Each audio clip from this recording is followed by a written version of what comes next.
નમસ્કાર CB24 news સાથે હું રેશમા આપનું સ્વાગત કરું છું.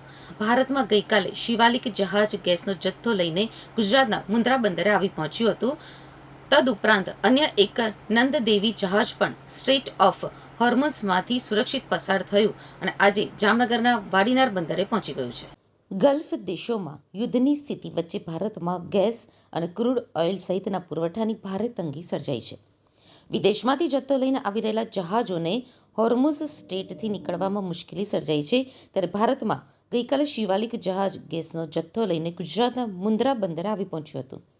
તદુપરાંત અન્ય એક નંદદેવી જહાજ પણ સ્ટ્રેટ ઓફ હોર્મુઝમાંથી સુરક્ષિત પસાર થઈ ગયું અને આજે જામનગરના વાડીનાર બંદરે પહોંચી ગયું છે. જામનગરના વાડીનાર બંદર ઉપર 46,000 મેટ્રિક ટન LPG ગેસનો જથ્થો લઈને નંદાદેવી જહાજ આવી પહોંચ્યું છે. આ જહાજ હોર્મુઝ સ્ટ્રેટ પાર કરી ગુજરાતના વાડીનાર બંદર ખાતે આવી પહોંચ્યું છે. અગાઉ આ જહાજ ગેસના જથ્થા સાથે કંડલા બંદરે જવાનું હતું, પરંતુ કોઈક કારણોસર તેને જામનગરના વાડીનાર બંદરે લાંગરવામાં આવ્યું છે. આજે વાડીનારથી અંદાજિત 10 નોટિકલ માઇલ દૂર તેને અનલોડિંગ કરાશે. આ ઉપરાંત હજી પણ એક જગ લાડકી નામનું જહાજ ગુજરાતના બંદર ઉપર આવે તેવી શક્યતાઓ છે. 2 જહાજો ગેસનો પુરવઠો લઈને ગુજરાત પહોંચ્યા છે. ગૃહમાં સંબોધન કરતા મંત્રી જીતુભાઈ વાઘાણીએ જણાવ્યું હતું કે હાલમાં ઈરાન, ઇઝરાયલ અને અન્ય દેશો વચ્ચે જે પ્રકારનું સંકટ ઘેરાયેલું છે અને યુદ્ધનું વાતાવરણ છે, તેવા સમયે ભારતનું LPG ગેસ ભરેલું શિવાલિક જહાજ સ્ટ્રેટ ઓફ હોર્મુઝમાંથી સુરક્ષિત પસાર થઈને મુન્દ્રા બંદરે ગુજરાતની ધરતી ઉપર આવી પહોંચ્યું છે. આ ઉપરાંત અન્ય એક નંદદેવી જહાજ પણ સ્ટ્રેટ ઓફ હોર્મુઝમાંથી સુરક્ષિત પસાર થઈ ગયું છે. जो वाड़ीनार का रोल है और एज अ पोर्ट जो हम लोगों को काम करना है इसमें, वो हम लोगों का इसका फैसिलिटेशन का काम है कि एफिशिएंटली ये ऑपरेशन हो जाए. शिप टू शिप ऑपरेशन एक स्टैंडर्ड ऑपरेशन है जो यहाँ पे वाड़ीनार में होता रहा है, तो कोई मतलब पहली बार नहीं हो रहा है. ये रेगुलर प्रैक्टिस है जो हम लोग करते रहे हैं. बट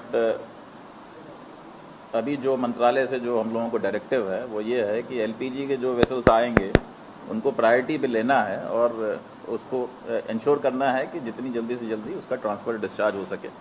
सारे जो पैरामीटर्स हैं वो मॉनिटर करने हैं. जो ये मल्टी एजेंसीज़ का जो कोऑर्डिनेशन है, मल्टीपल एजेंसीज़ क्योंकि इन्वॉल्व होती हैं, तो उनका कोऑर्डिनेशन प्रॉपर होना चाहिए. और जो नोडल एक अथॉरिटी ऑफिसर और उसके contact numbers, details, so that जो कम्युनिकेशन है वो अनइंटरप्टेड चलता रहे और ऑपरेशन सेफ्टी के साथ और एफिशिएंटली हो जाए, तो वो इंश्योर करने के लिए आज का ये ऑपरेशन है. अभी हम लोग वेसल पे गए थे, वहाँ के क्रू से मिल के आ रहे हैं और डॉटर वेसल आ रहा है, तो करीब 1 बजे तक वो daughter vessel along side the mother vessel लग जाएगा नंदा देवी के साइड में.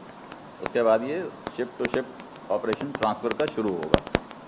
तो ये इंफॉर्मेशन है अभी तक, मतलब ये डेवलपमेंट है अभी तक. और हम लोग सब लोग यहाँ गेयर्ड अप हैं और मंत्रालय का भी ये बड़ा क्लियर डायरेक्टिव है कि आगे भी जो वेसल्स आएंगे उनको इसी प्रायोरिटी के साथ हैंडल करना है और सेफ्टी के सारे प्रोटोकॉल्स फॉलो होने हैं.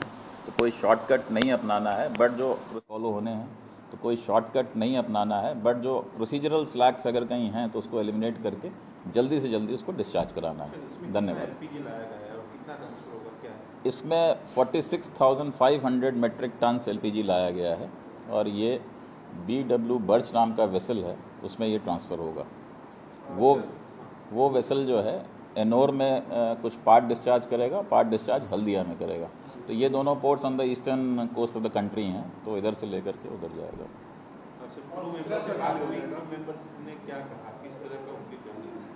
क्रू मेंबर्स से हम लोग मिल के आ रहे हैं और उनका भी एक वो तो रूटीन है उनका, मतलब जो खाली उनको जो थोड़ा डिले हुआ था वहाँ पे होल्ड अप जो हुआ था वो एक पीरियड है, बाकी तो एवरीथिंग इज़ नॉर्मल. हम लोगों ने उनको ये भी कहा है कि किसी भी तरह की कोई फैसिलिटेशन की ज़रूरत हो तो डायरेक्टली हम लोगों को इनपुट दें. हम लोग उसको इंश्योर करेंगे कि जो भी फैसिलिटी उनको चाहिए वो उनको प्रोवाइड की जाए.